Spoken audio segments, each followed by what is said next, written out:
It is very queer that the unhappiness of the world is so often brought on by small men. Keep things at arm's length. If you let anything come too near, you want to hold on to it. And there is nothing a man can hold on to. Life is a disease, brother, and death begins already at birth. Every breath, every heartbeat, is a moment of dying, a little shove toward the end. That is the remarkable thing about drinking, it brings people together so quickly, but between night and morning it sets an interval again of years.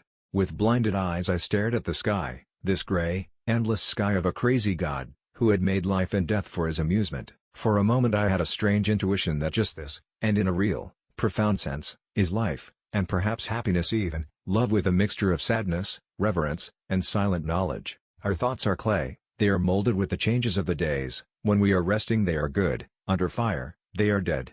Fields of craters within and without. Extraordinary creatures you young people are, altogether. The past you hate, the present you despise, and the future is a matter of indifference. How do you suppose that can lead to any good end? Some day perhaps our time will be known as the age of irony.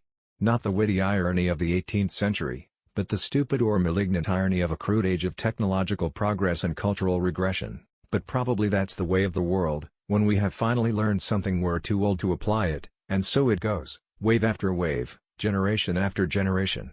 No one learns anything at all from anyone else. Am I jealous? He thought, astonished. Jealous of the chance object to which she has attached herself? Jealous of something that does not concern me? One can be jealous of a love that has turned away, but not of that to which it has turned. I, too, am going to go away soon, she says. I am weary and weary of my weariness.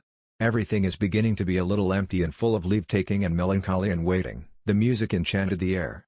It was like the south wind, like a warm night, like swelling sails beneath the stars, completely and utterly unreal. It made everything spacious and colorful. The dark stream of life seemed pulsing in it. There were no burdens anymore, no limits. There existed only glory and melody and love, so that one simply could not realize that, at the same time as this music was, outside there ruled poverty and torment and despair. I did not want to think so much about her. I wanted to take her as an unexpected, delightful gift, that had come and would go again, nothing more. I meant not to give room to the thought that it could ever be more. I knew too well that all love has the desire for eternity and that therein lies its eternal torment. Nothing lasts. Nothing. This book is to be neither an accusation nor a confession, and least of all an adventure, for death is not an adventure to those who stand face to face with it.